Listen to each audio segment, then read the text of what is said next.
Hello, everyone. Welcome to the show. I'm excited to be joined again by my friend and business partner, Mr. Michael Vincent, podcaster extraordinaire. We're out I don't know there about helping companies reduce fuel, reduce emissions, reduce plastics waste, helping companies and individuals make more money. I don't think there's anything wrong with that. No, in fact, I think it's the way to go. I purposely got involved in and helped found OPT USA Incorporated because it is a for-profit solution to plastic waste and the circularity of supply chain issues. Absolutely. Yeah. I mean, I believe in altruistic efforts and non-NPOs and stuff like that. Totally not against it. Support many myself and volunteer. But I don't think we can rely on the altruistic nature of everybody. Absolutely. No, and the thing about that is the more we make, the more we can give. And so Amen. That's right. Absolutely. I love nonprofits. Big fan.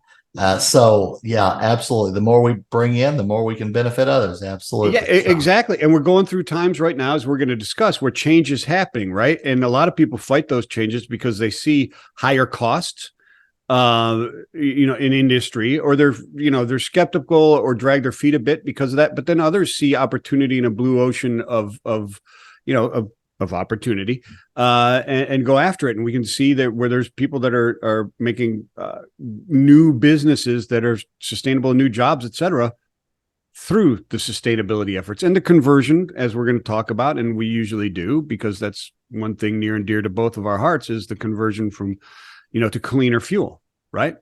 Absolutely. Yeah. The big topic for today is EVs and what do we do right now? That's the big topic, right? I want to thank our sponsor, CyberFuels, first of all. If you're interested in reducing your fuel consumption, reducing emissions, reducing repair bills while going greener and making more money in the process, please be sure and click on Michael's special Sustainiacs page right there. Man. And we will get you guys underway. So this who's going to say, no, I don't want to make more money and go green? Who's going to say, I want to meet this person? Who is this? Is it the Grinch? I've seen that movie. Maybe he's out there somewhere. I don't know. Yep. The Grinch of fuel. I don't know. It's certainly possible, but you pulled together some, some news coverage and things on this whole EV movement, right? There's this big movement.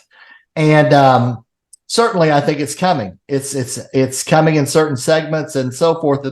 But we're talking about right now the state of infrastructure right now, and where are we going, and how we're going to bridge this gap, and so forth. So, you sent me an article from Spectrum.com.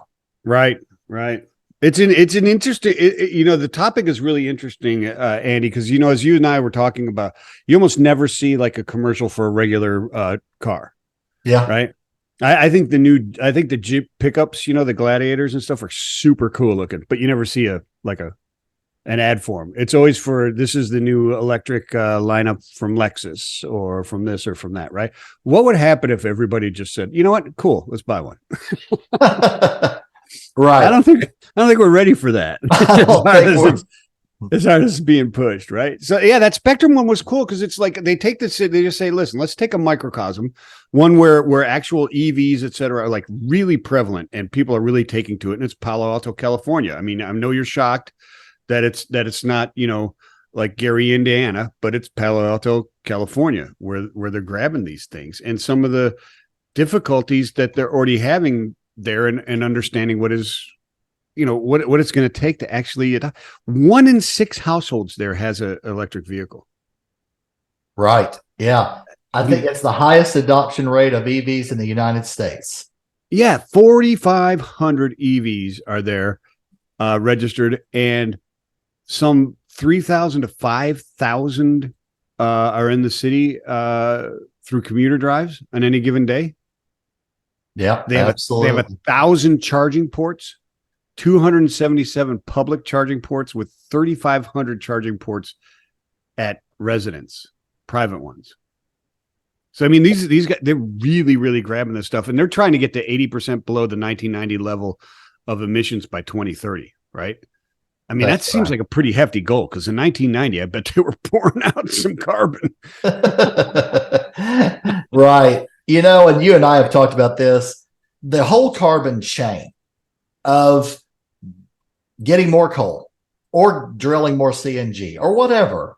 Yeah. I don't think people are looking at the full spectrum, of how much carbon is used in supporting EV. I mean, I just don't think that's something that very many people have looked at. And really that, there's that, but then also, and I know people get tired of hearing it, but it's true. I mean, listen, I think electric vehicles, I don't think they're the answer, but I think they're part of the answer, right? I think there's going to be multiple type of things, right? And which we have to. Everybody believes in something else, and whether it's a solution or whatever, or a deity, it doesn't. But if we can all come together here and get a positive effect from all these different solutions, and that's kind of the goal, right? And I think that obviously electric vehicles is part of that.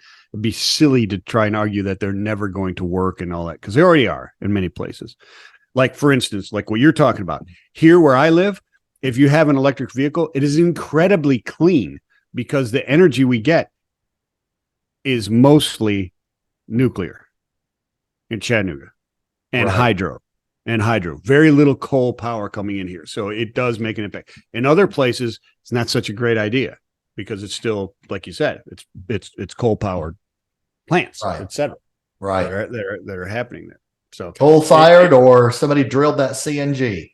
Yeah, exactly. And there are people trying to get this off of waste plants and stuff like that. You got waste management, et cetera, that are trying to cap the landfills and use them as an energy source, et cetera, which is great. All great solutions to the gases that are coming out of there. And burning it and using it as fuel is less carbon intensive than letting it just leach into the atmosphere, or less impactful to global warming, I guess, than just letting it leach. So I'll applaud all those efforts and the baby steps towards it. The other thing people don't understand is the mineral intensity of building a car of one of these EVs. It's like 30 times more intensive mineral wise and rare earth wise than a regular car. And I read where just supporting Tesla's growth goals, we don't have enough rare earth being mined right now to do that. Right. Just one company. So, I mean, you have these issues. So we got a ton of things that we have to solve. Now, if they're going to hit all these things and realize where they need to go in Palo Alto, right? They're going to need 6,000 to 12,000 public ports for DC fast chargers, right? 18,000 to 26,000 residential. Okay. And then trying to understand what that impact is. Tom Marshall, who's their assistant director of utilities there, he talks about, this guy's a smart guy. And when you start talking about electricity and all that kind of stuff, I'll tell you what, Andy, I was talking to electricians for the last 2 weeks about 383 phase, 483 phase, 243 phase, 208, 24, and amperages and stuff like that for our recycling machines, et cetera. It's absolutely crazy. But what he's looking at here is that there's 3,150 distribution transformers in the city, right? And without those improvements, 95% of those transformers would be overloaded and blow if they hit their EV goals. Is what they're talking about. Right. There's no infrastructure there. There's no infrastructure there. And another thing that they're talking about is right now, a household, it's set up so the household can draw like 2 kilowatts of power, right? If they just everybody wants to get rid of gas stoves and all other kind of stuff, which sucks because I love cooking with gas. It's the best thing to cook with is gas stoves, because instant heat, that type of stuff. But you convert all that stuff, right, to electricity. Now they're going to be drawing 4 to 6, which is 2 to 3 times the power that the system is rated for. Throw an EV in there, and now we're looking at 12 to 14 kilowatts. 6 to 7 times the draw that the system is set up for. What he is saying is, Tom Marshall is saying right now, at this very moment, without even coming close to hitting these goals that Palo Alto wants to, they can't put another heat pump on the grid without changing the infrastructure. Yep. Right. Absolutely. So your neighbor wants to put a new heat pump into their house. They have to change the infrastructure just for that. And now you want to put 16,000 more chargers out there? Yeah, I found this quote to be really interesting. So Tom Marshall said, there are places even today in the city where we can't even take one more heat pump without having to rebuild the portion of the electrical distribution system, or we can't even have one EV charger go in. There you go. And that's where they're at right today. Right. They just don't have the infrastructure to support at scale all electric appliances and EVs. The infrastructure was just not designed for that. Yeah, well, I mean, it's old. It wasn't designed for that. It was designed, and it's still. And one of the things that he says in that article as well is that the infrastructure there is still running on 1950s to 1970s workload. Right? It's not designed for everything to be electric. It was designed for that, and so I mean, it's the cart before the horse is what is going on. I mean, it's a cliche, but that's what's going on here. And just to be clear, I'm not saying that I hate electric vehicles. I can't wait to get an electric truck, a green one that's going to work. I think it's going to be awesome once these things happen. But what are we going to do in the meantime, my friend? What do we do now while we're waiting? Because like we talked, right now I can go on if you go on the web and just write, can the U.S. support the EV movement and powering all the EVs if we converted EVs? And the answer will almost invariably come up, yes. Okay. And then that's as far as people go, see, there's no issue. Everything's cool. You're just spouting doom and gloom. Read the article and go through there. It says, yes, but right. Most of that is not green electricity and arguably not any greener than just running gas and diesel. And we don't have the electrical infrastructure to get that power to those cars. That's the issue. We can produce electricity all day long and enough to easily power all this stuff. Getting it there, it's all the intricate parts of the grid that have to be upgraded and changed in order for this to happen. It is the issue, right? Absolutely. Yeah. I mean, holy cow. I mean, Palo Alto, wasn't it California just last year who was like, ships have to burn their bunker fuel. They're not allowed to plug into the electric grid. And people weren't allowed to use their charge their cars or use their air conditioning during certain hours of the day. Didn't it just happen last year? Right. Am I imagining that? I mean, what am I George Orwell controlling my life here or what? I mean, didn't that actually happen last year? Yeah. And there's already been brownouts, even in Texas and Washington State, and it's just like we're taxing the existing infrastructure already. And so some things are going to have to change with the technology, with the delivery, and things for massive adoption. I mean, we don't have the infrastructure right now. In fact, you sent me something from Senator Cramer and Andrew Boyle, first vice chair of the ATA. Yeah, it's the conversation they had in Congress. Yeah, go ahead. Yeah, I'm going to quote something from that. So he says, we acknowledge they're heavier. We acknowledge they're more expensive. Maybe the incentives don't even cover the excise tax. What does it cost to insure a vehicle like a large truck that has these extra costs and weights and an infrastructure, frankly, not designed for 5,000 more pounds per axle? Asked Senator Cramer. Yeah. That's another part of this, right? Yeah, each electric vehicle battery for a heavy duty truck weighs 8,000 pounds and you need at least two of them.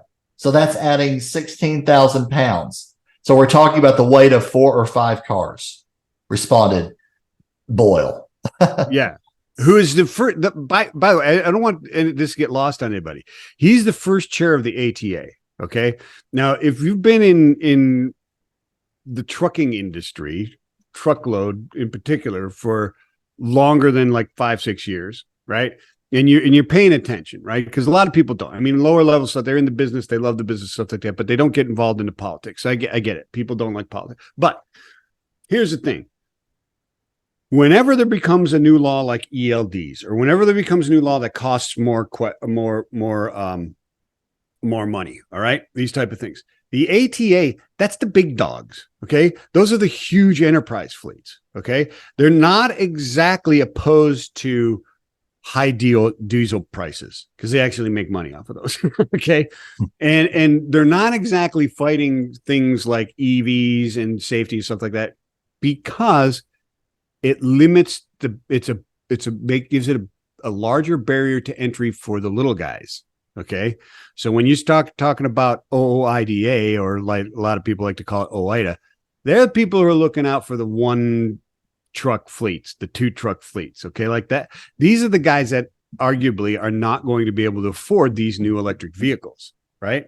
This is not exactly a bad thing for the ATA, but the first vice chair is saying, I'm not so sure about these electric vehicles. Okay. Right. This is a guy who has no motivation really to fight them. Okay.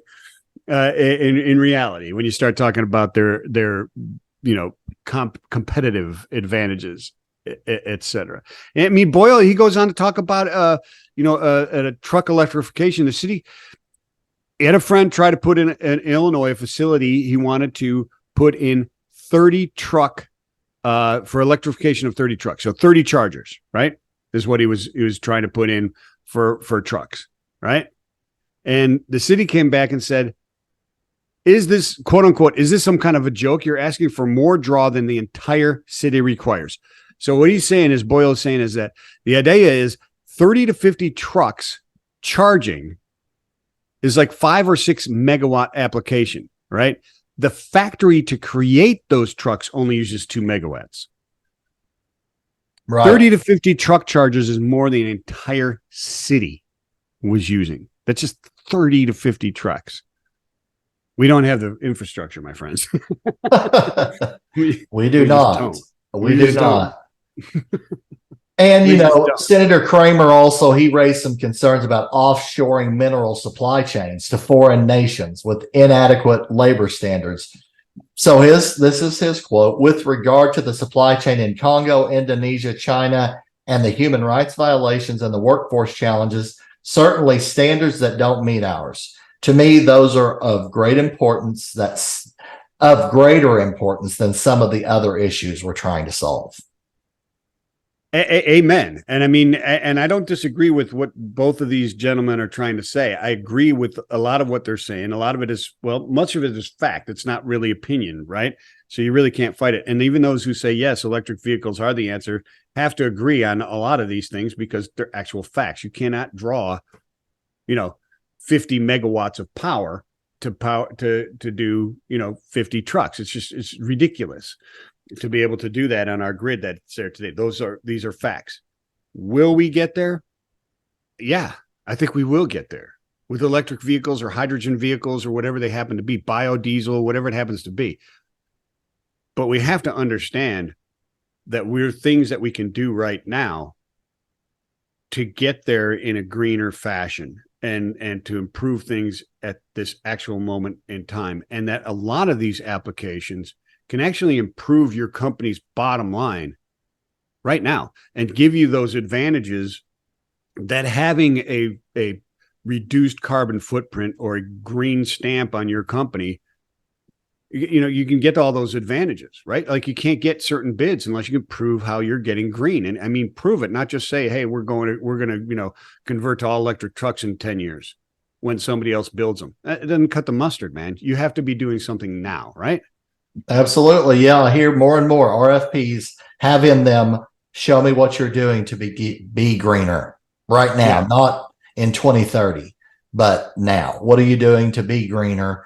Show me what you've done and so forth. And the cool news, the great news, I guess, is that we're helping companies with cyber fuels reduce their fuel spend by 10 to 20% while burning less carbon, so less emissions at combustion. So you can actually go greener and make more money and be more competitive and answer that question with, we did this and we reduced our fuel consumption by X. So there's things that can be done, right? With auditable data. Yes. You're not answering it anecdotally. No, this is, right. Exactly right. Yeah. We've done many pilots, as you know, Michael, with great results. And we We measure went through a based- couple last week. Well, we just last week, right? So check out that episode and you'll see exactly what we're talking about. I mean, there's huge. When you say save some money, it's massive amounts of money that can be saved. Yeah. Holy mackerel. You talk about freeing up capital to be able to invest in other good things in your company. Shoot, like your people or drivers or whatever. Holy mackerel. Yep, absolutely. 100 truck fleet can save $1 million to $2 million net. 100 trucks. Every 100 trucks you have save $1 million to $2 million net per year. That's substantial.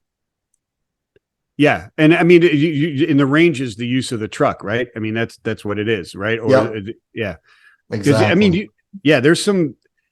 I can't remember all the variables, but it is so interesting to go back. I mean, we got to do another one of those shows again and update some of the results when we have more tests that come through and that type of stuff. But just go back and look at that one from last week. Just tremendous stuff. Because you're talking about, I mean, you're all over the place with the tests. It's not like they were all tested on this one type of truck and it accidentally did this.